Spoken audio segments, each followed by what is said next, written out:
দুনিয়াতে বিপদ আসবে, কষ্ট আছে দুনিয়াতে, হতাশা আছে, ভয় আছে, অসুস্থতা আছে, বার্ধক্য আছে, এবং এই দুনিয়ার একটা এক্সপায়ারি ডেট আছে, আছে না? দ্য ডে ইউ ডাই, যেদিন আপনি মারা যাবেন, এটা আপনার এক্সপায়ারি ডেট। চলে যেতে হবে, চলে যেতে হবে। এই পৃথিবীতে মৃত্যুর অস্তিত্ব আছে। সবকিছু থমকে দিয়ে, আপনাকে চমকে দিয়ে মৃত্যু চলে আসবে, ঠিক কিনা বলেন? তাহলে এগুলো হচ্ছে দুনিয়ার ফিচার। এই দুনিয়াতে বিপদ, আপদ, কষ্ট, ঝুঁকি, স্ট্রাগল, বার্ধক্য, অসুস্থতা, এগুলো নিয়ে আমাদেরকে টিকে থাকতে হয়। এটা দুনিয়ার ফিচার। মিলাই ফেললে হবে না। জান্নাতের ফিচার একটা, দুনিয়ার ফিচার আরেকটা। দুনিয়াতে কষ্ট থাকবে, বিপদ আপদ থাকবে।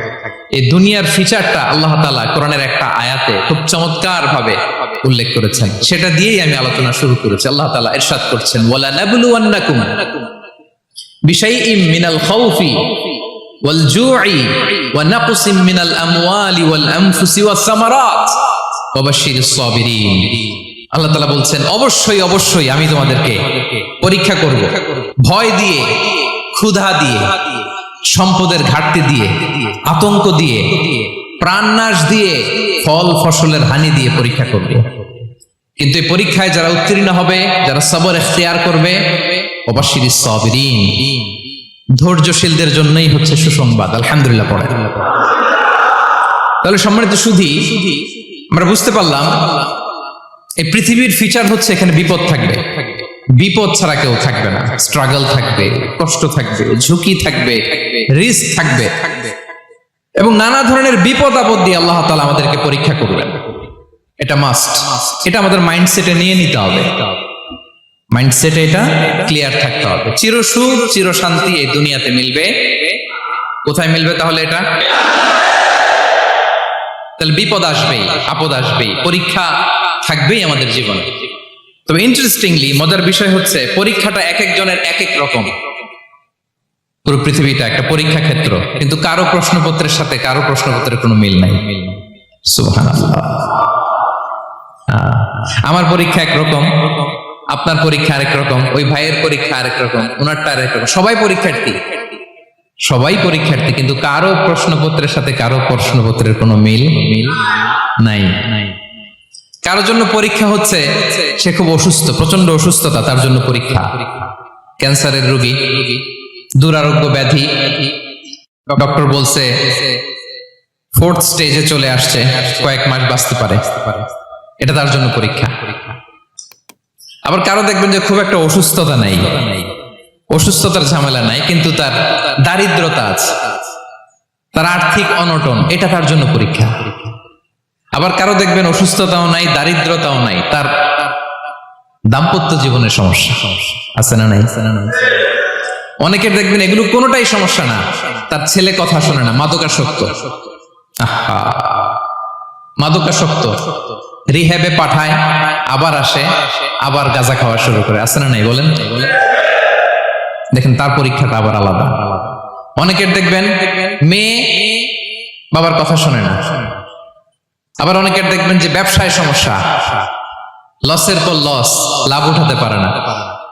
তাহলে পরীক্ষা ছাড়া, বিপদ আপদ ছাড়া দুনিয়াতে কেউ নাই, কেউ নাই প্রিয় ভাইরা। এটা আমাদের মাথায় রাখতে হবে। পরীক্ষা আপনাকে দিতেই হবে, পরীক্ষা দিয়ে দিয়েই নিজেকে প্রমাণ করতে হবে। আর এক একজনের পরীক্ষাটা এক এক রকম, কারো পরীক্ষার সাথে কারো পরীক্ষার কোনো মিল থাকবে না। তো মাঝে মাঝে আমরা এটা ভুলে যাই। আল্লাহ তাআলা কালামে পাকে রিমাইন্ডার দিয়ে আমাদেরকে স্মরণ করিয়ে দিতে চান যে এই পৃথিবীতে আসলে তোমরা এসেছো পরীক্ষা দিতে। এটাই জীবনের বড় বাস্তবতা। আমাদের জীবনে যত হতাশা, আমাদের জীবন নিয়ে যত অভিযোগ, আমাদের মনে যত কষ্ট, আমাদের হৃদয়ের ভেতরে যত অস্থিরতা, তার মূলে হচ্ছে এই সমস্যা যে আমরা ভুলেই গেছি আমরা পরীক্ষা দিতে আসছি। এটা যদি ভুলে না যান, এটা যদি আপনার মাইন্ডসেটে থাকে যে পুরো জীবনটা একটা পরীক্ষা, তাহলে দেখবেন কোনো কিছু আপনাকে কাবু করতে পারবে না। আপনি হতাশ হবেন না, জীবন নিয়ে আর অভিযোগ থাকবে না, আপনি ভেঙে পড়বেন না, সব অভিযোগ হতাশা দূর হয়ে যাবে। তার মানে বুঝতে পারলাম পরীক্ষা আপনাকে দিতেই হবে। পরীক্ষা দেয়া ছাড়া এই পৃথিবী থেকে চলে যাওয়ার কোনো চান্স বা সুযোগ আমাদের কারো নেই।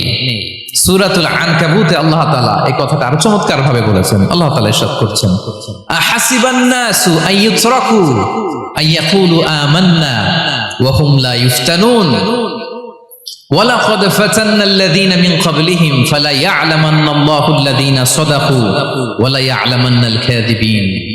আল্লাহ বলেন, মানুষ কি ভেবেছে সে শুধু বলবে আমি ঈমানদার আর তাকে আমি জান্নাতে ঢুকাই দিব? না, কখনো না, কঠিন কালেও না।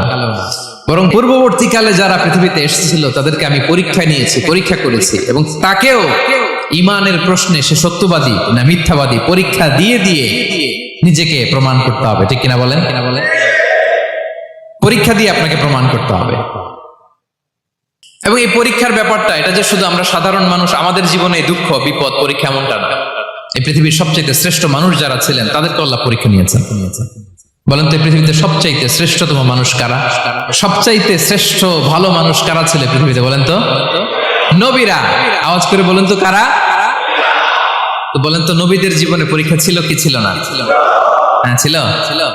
বেশি না কম? বিষ্ণু ইসলামকে জিজ্ঞাসা করা হলো, আইয়ুন নাসি আশাদ্দু বালাআন ইয়া রাসূলুল্লাহ, হে আল্লাহর রাসূল, এই পৃথিবীতে কাদের জীবনে পরীক্ষা বেশি?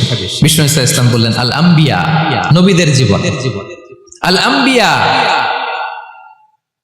সুম্মাল আমসাল ফাল আমসাল, সবচাইতে জীবনে পরীক্ষার সম্মুখীন সবচাইতে বেশি হয়েছেন নবীরা। তারপরে নবীদের পরবর্তী অবস্থান যাদের, সিদ্দিকীন যারা, সোহাদা যারা, সালিহিন যারা, আল্লাহওয়ালা যারা, তাদের জীবনে পরীক্ষা বেশি। ইউবতালার রাজুলু আলা হাসাবি দীনি, ব্যক্তির দিনদারি যত বেশি তার জীবনে আল্লাহর পরীক্ষাও তত বেশি। আপনি আল্লাহওয়ালা হবেন, আপনার জীবনে পরীক্ষাও অনেক বেশি। এজন্য ইমানদার হওয়া যেমনি মর্যাদার, ইমানদারের জীবনে পরীক্ষাও হবে অনেক বেশি। এবং পরীক্ষা যত বড়, খেয়াল রাখতে হবে, মন খারাপ করার কোনো সুযোগ নেই। পরীক্ষা যার জীবনে যত বড়, সেটাতে সফল হতে পারলে ওটার প্রতিদানও বড়। পরীক্ষা যত বড়, এটাতে সাকসেস হইতে পারলে এটার রিওয়ার্ডও তত বড়। বিষ্ণু ইসলাম বলেন, ইযামুল জাযাই মা'a ইযামিল বালা, বালা যত বড় জাযাও তত বড়, প্রতিদানও তত বড়। কারণ নবীদের জীবনে যদি খেয়াল করেন দেখবেন, যেই নবীর জীবনে পরীক্ষা যত বেশি, সেই নবীর জীবনে সফলতাও তত বেশি। সাইয়েদানা ইব্রাহিম আলাইহিস সালামের কথাটা একটু খেয়াল করেন তো, বলেন তো ওনার জীবনে পরীক্ষা কেমন ছিল? বেশি না কম? ওনার জীবনের পরীক্ষা থেকেই তো আমরা এই শব্দটা ব্যবহার করি। আমরা বলি অগ্নি পরীক্ষা। কি বলি? মানে আগুনে নিক্ষেপ করা হয়েছে সাইয়েদানা ইব্রাহিম আলাইহিস সালামকে। তাও স্বাভাবিকভাবে না, উলঙ্গ করে, নেকেট করে, ওনাকে অপমানিত করবার জন্য ওনার গায়ের জামা কাপড় খুলে উলঙ্গ অবস্থায় আল্লাহর খলিল সাইয়েদানা ইব্রাহিম আলাইহিস সালামকে অগ্নিকুণ্ডে নিক্ষেপ করা হয়েছিল। এরকম এক্সপেরিয়েন্স এই অডিটোরিয়ামের ভেতরে আমাদের কখনো হয়েছে? তাইলে সাধারণ মানুষের জীবনের পরীক্ষা আর নবীদের জীবনের পরীক্ষার মধ্যে পার্থক্য আছে না নাই? ওই পরীক্ষায় উনি পাশ করে ফেললেন। 86 বছর পর্যন্ত আল্লাহর কাছে দোয়া করলেন, আল্লাহ আমাকে একটা নেককার সন্তান দাও। আল্লাহ সন্তান দেয় না। 86 বছর পরে আল্লাহ তাআলা সাইয়েদানা ইব্রাহিম আলাইহিস সালাম এবং হাজারের ঘরকে উজালা করে সন্তান দিলেন। সাইয়েদানা ইসমাঈল আলাইহিস সালাম পৃথিবীতে আসলেন। কত বছর বয়সে? 86 বছর বয়সের এখানে কেউ আছেন? হ্যাঁ, আছি আমরা? কেউ নাই। 86 বছর বয়সে প্রথম সন্তান পেয়েছে। তাদের ঘরকে উজালা করে আল্লাহর নবী সাইয়েদনা ইসমাঈল আলাইহিস সালাম আসলেন। এবার আল্লাহ বললেন, যাও স্ত্রীকে আর এই কলিজার টুকরা সন্তানকে থাকো তো প্যালেস্টাইনে, প্যালেস্টাইন থেকে ১,৫০০ কিলোমিটার দূর দ্য ব্যারন ল্যান্ড, ওই মক্কার ধুধুমরু প্রান্তরে রেখে আসো, যেখানে কেউ নাই, মানুষ নাই, গাছ নাই, পাখি নাই, পানি নাই, যাও রেখে আসো। আচ্ছা বলেন তো, ৮৬ বছর পরে যে লোকটা সন্তান পেল, বুঝে শুনে উত্তর দিয়েন, ৮৬ বছর পরে যে লোকটাকে আল্লাহ তাআলা সন্তান দিল, তার হৃদয়ে ওই সন্তানের জন্য মায়া বেশি না কম? এমনি তো আমাদের প্রথম সন্তানের হিস্ট্রিটা একটু খেয়াল করেন তো। প্রথম আমাদের যে মেয়ে হয়েছিল বা যাদের ছেলে হয়েছিল, তার প্রতি আদর, সোহাগ, দরদ, ভালোবাসা, আল্লাহ কত ছিল? আর 86 বছর বয়স আল্লাহ তাআলা ওনাকে সন্তান দিলেন, দিয়ে বললেন যাও হাজারকে আর ইসমাইলকে মক্কার ধুধুমরু প্রান্তরে রেখে আস। আল্লাহ তাআলা বলতে দেরি, চলে যেতে দেরি নাই, মুহূর্তে উনি রওনা হয়ে গেলেন। সুবহানাল্লাহ পড়বেন না? রেখে আসলেন মক্কার ধুধুমরু প্রান্তরে। এবার আল্লাহ বললেন যাও, রিটার্ন ব্যাক টু প্যালেস্টাইন, প্যালেস্টাইনে চলে যাও। চলে গেলেন, হৃদয়টা ভেঙে খান খান। অনেক বছর পরে আল্লাহ তাআলা আবার অনুমতি দিলেন, যাও এবার ছেলেকে দেখে আসতে পারো, যাও প্যালেস্টাইন থেকে আবার মক্কায় যাও। সাইয়েদনা ইব্রাহিম আলাইহিস সালাম প্যালেস্টাইন থেকে আবার 1500 কিলোমিটার পথ পাড়ি দিয়ে, এখনকার মতো ফ্লাইটে যায় না, গাড়িতেও না, উটে করে। কিসে করে? উনি যে কতবার মক্কা থেকে ফিলিস্তিন এসেছেন আর গিয়েছেন কোন ইয়ত্তা নাই, হিসাব নাই। গেলেন, এবার ছেলেটা হাঁটতে পারে, দৌড়াতে পারে, একটু একটু কথা বলতে পারে, আব্বু আব্বু ডাকতে পারে। কেমন মায়া লাগে বলেন তো? মায়া ভালোবাসায় যখন টইটম্বুর, ঠিক ওই মুহূর্তে আল্লাহ বললেন ছেলেকে জবাই করো, জবাই করো ছেলেকে।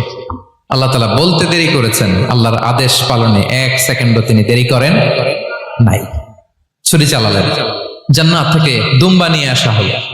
এভাবে আল্লাহর নবী ইব্রাহিম আলাইহিস সালাম